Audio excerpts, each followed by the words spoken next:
Atom może wrócić do Konina po sukcesji w Zepaku. Niemcy idą w zależność od Chin pomimo nauczki z gazem Rosji. Nowy cios naftowy we flotę widmo jest pod presją sporu z ostatnimi klientami na ropę rosyjską. Jest 23 lutego 2026 roku, nazywam się Wojciech Jakubik, a to jest codzienny przegląd informacji sektora energetycznego i paliwowego Energy Drink. Zapraszam.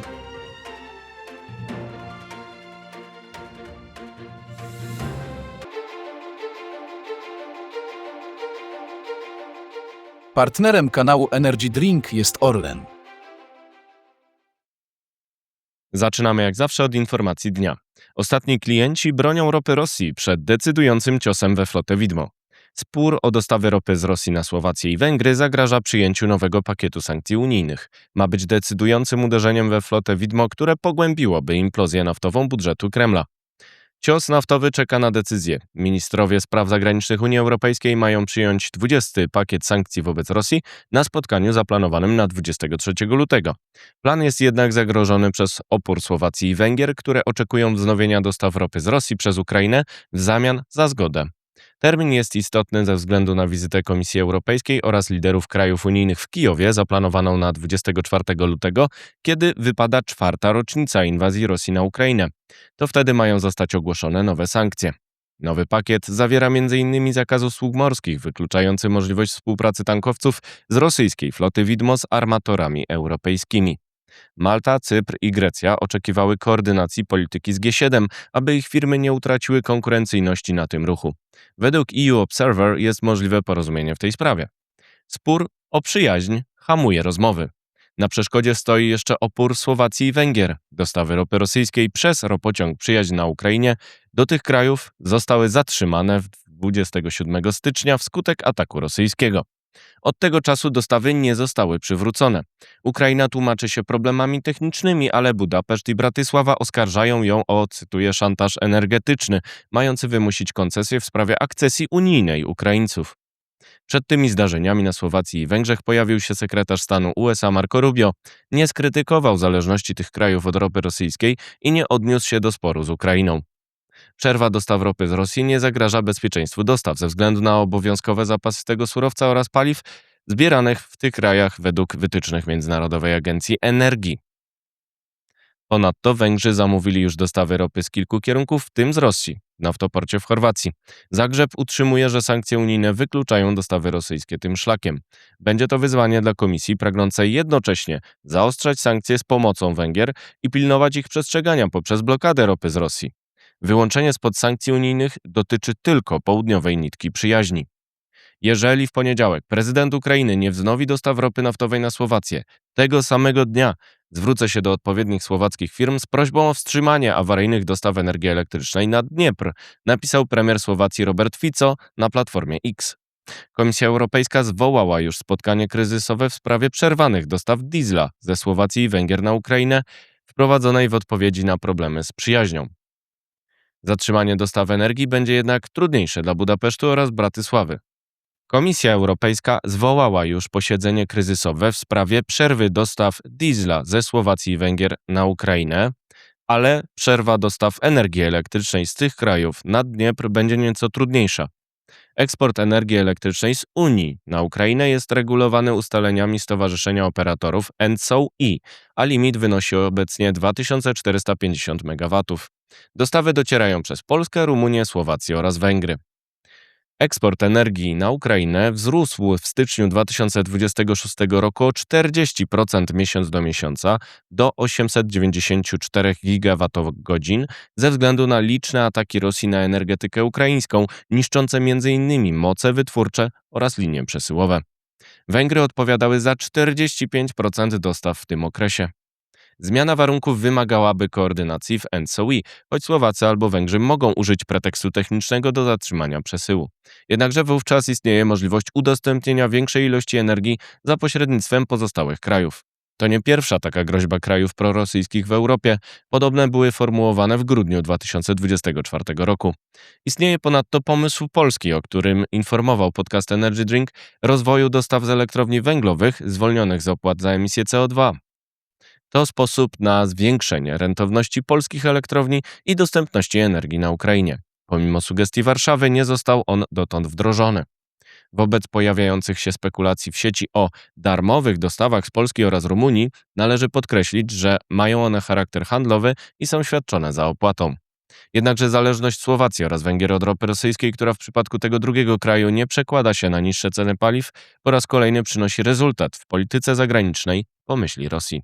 Podziały w Unii Europejskiej zagrażają nowemu pakietowi sankcji, którym może pogłębić implozję naftową, widoczną już w budżecie rosyjskim.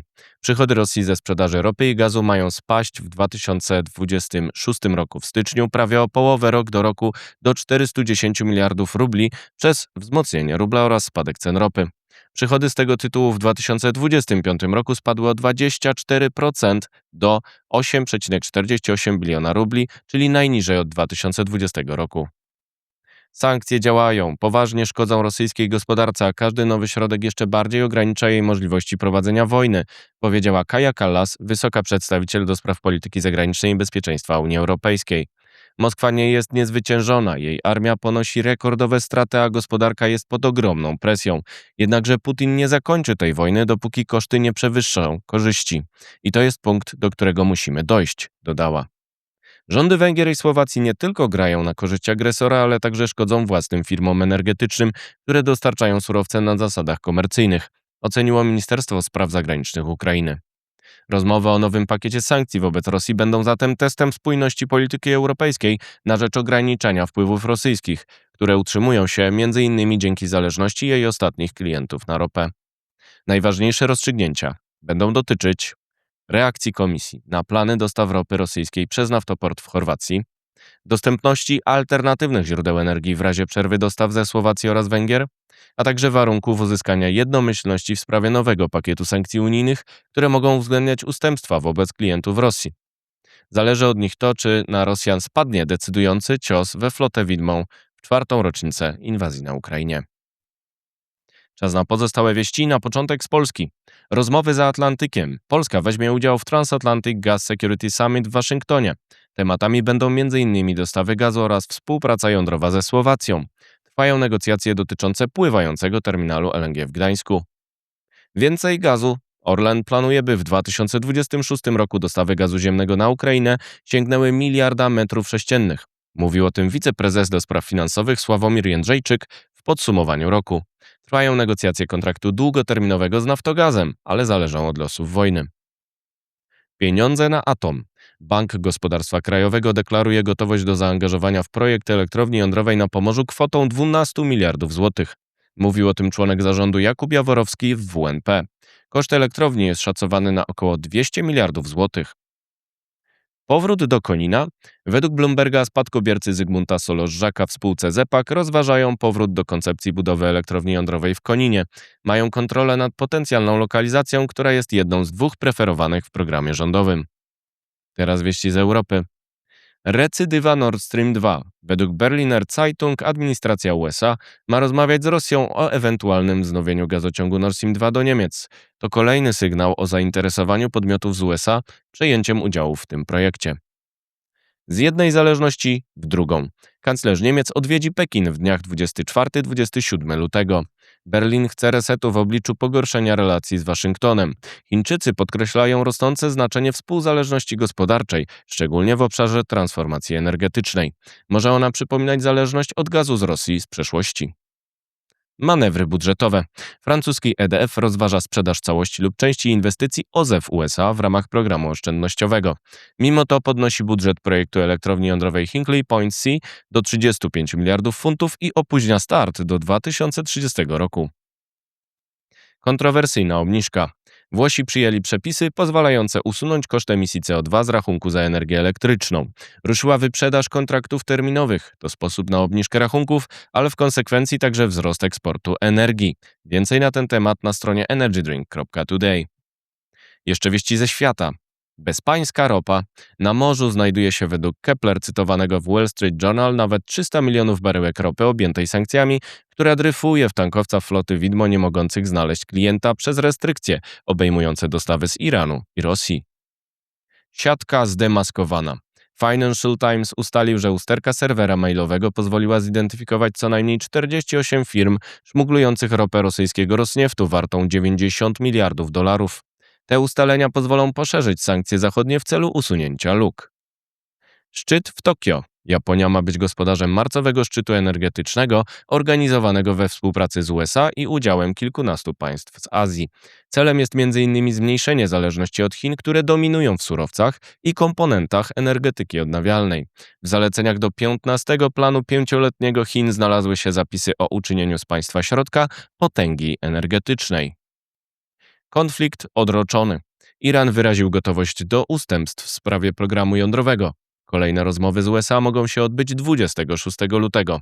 Ropa potaniała do $70 za Brent ze względu na spadek obaw o nową wojnę. Mimo to Amerykanie zgromadzili na Bliskim Wschodzie siły największe od wojny w Iraku. To wszystko w materiałach przygotowanych dzisiaj, następne oczywiście już jutro, więc zapraszam Państwa serdecznie. Do zobaczenia, do usłyszenia.